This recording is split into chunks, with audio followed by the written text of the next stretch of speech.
Hello team, welcome to stock invested. Bharat coking coal limited నుంచి IPO announcement అనేది వచ్చింది.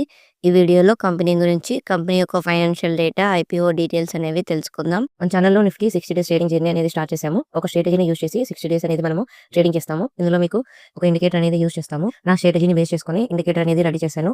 ఇందులో buy signal, stop loss, target lines అనేవి మనకి ఎంట్రీ లైన్స్ ఆటోమేటిక్గా ప్లాట్ అవుతాయి. ఒకసారి చెక్ చేసుకోవచ్చు. ఈ వీడియోస్ అన్ని 33 డేస్ అనేది కంప్లీట్ అయింది. షార్ట్లో ఉంటాయి. షార్ట్స్ వీడియోస్ అనేవి మీరు చెక్ చేసుకోవచ్చు. ఈ కంపెనీ 1972లో స్థాపించబడింది.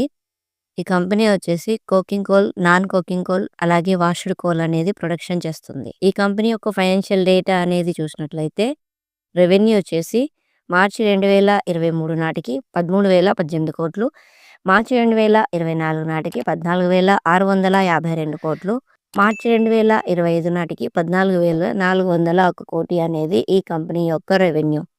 ఇక ప్రాఫిట్స్ అనేవి చూసినట్లయితే మార్చి 2023 నాటికి 664 కోట్లు, మార్చి 2024 నాటికి 1564 కోట్లు, మార్చి 2025 నాటికి 1240 కోట్లు అనేది ఈ కంపెనీ యొక్క ప్రాఫిట్స్. ఈ కంపెనీ యొక్క ప్రాఫిట్స్ మరియు రెవెన్యూ చూస్తే ఈ కంపెనీకి అప్లై చేయాలా లేదా అనేది ఒక ఐడియా వస్తుంది.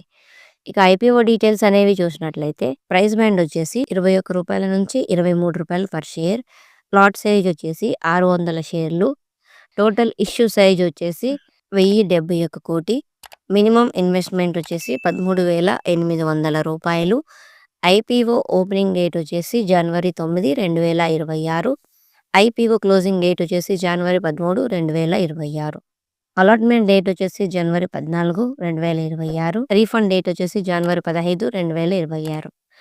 అలాట్ అయిన వాళ్ళకి షేర్స్ అనేవి డిమాట్ అకౌంట్లోకి జనవరి 15న క్రెడిట్ చేస్తారు. లిస్టింగ్ డేట్ వచ్చేసి జనవరి 16, 2025. ఈ స్టాక్ ఎన్ఎస్సి మరియు బిఎస్సిలో లిస్ట్ అవుతుంది.